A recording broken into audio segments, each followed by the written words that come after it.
ನಾವು ಫ್ಯಾಮಿಲಿ ಎಲ್ಲ ಸೇರಿ ಸಂತ ವನಚಿನ್ನಪ್ಪನವರ ಪುಣ್ಯಕ್ಷೇತ್ರಕ್ಕೆ ಬಂದಿದ್ವಿ, ವಿಸಿಟ್ ಮಾಡಿದ್ವಿ. ಸೊ ಇಲ್ಲಿ ಬಂದಾಗ ನಮಗೆ ಶಾಕಿಂಗ್ ಏನಂದರೆ ಇದು ಎಷ್ಟು ದೊಡ್ಡ ಗುಡ್ಡ ಅನ್ನೋದು ಇಲ್ಲಿ ಬಂದ ಮೇಲೇ ಗೊತ್ತಾಗಿದ್ದು. ನೋಡ್ತಿದ್ದೀರಲ್ಲ ಯಾವ ಥರ ಸ್ಟೆಪ್ಸ್ನೆಲ್ಲ ಹತ್ತಿದ್ದಾರೆ.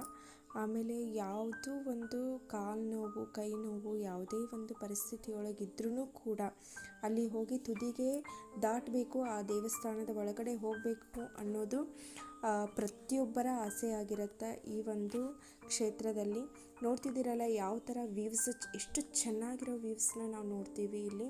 ಇವು ಎಲ್ಲ ಕಲ್ಲುಗಳೆಲ್ಲ ಇದಾವಲ್ಲ, ಚಿಕ್ಕ ಚಿಕ್ಕ ಕಲ್ಲುಗಳು.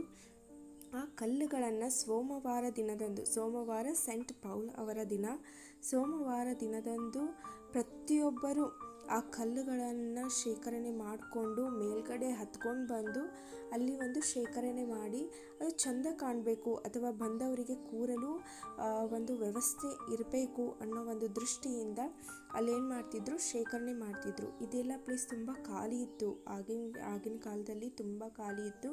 ಬಟ್ ಇವಾಗ ಏನು ಮಾಡಿದ್ದಾರೆ ಅಂದರೆ ಇಲ್ಲಿ ಪ್ರತಿಯೊಬ್ಬರು ತಮ್ಮ ಸೇವೆಯನ್ನು ಇಲ್ಲಿ ತೋರಿಸಿ ಇಲ್ಲಿ ಒಂದು ಸ್ಟೆಪ್ಸ್ಗಳನ್ನು ರೆಡಿ ಮಾಡಿದ್ದಾರೆ.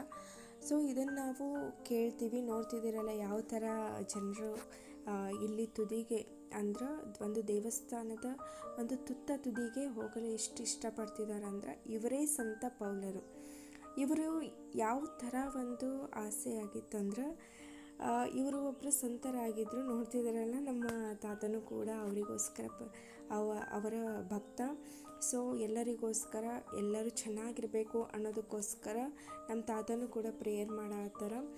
ಈ ಸಂತರು ಒಬ್ಬ ಕಾಡಿನೊಳಗೆ ಇರುವಂತಹ ಸಂತರು. ಇವರು ಸೆಂಟ್ ಪೌಲ್ರು ಕಾಡಿನೊಳಗಿರುವಂತಹ ಸಂತರು.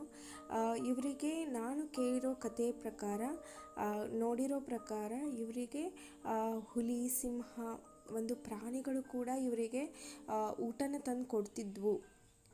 ಇವರು ಆ ಥರ ಒಂದು ವ್ಯಕ್ತಿ ಅನ್ನೋದ್ರ ಬಗ್ಗೆ ನಾವು ನೋಡಿದ್ದೀವಿ. ಸೊ ಇನ್ನು ಮುಂದಿನ ವಿಡಿಯೋಗೋಸ್ಕರ ನೀವು ಈ ಗುಹೆ ಒಳಗಡೆ ಏನೇನಿದೆ ಅನ್ನೋದನ್ನು ನೋಡಬೇಕಂದ್ರೆ ನನ್ನ ನೆಕ್ಸ್ಟ್ ವಿಡಿಯೋದಲ್ಲಿ ನೀವು ನೋಡಬಹುದು.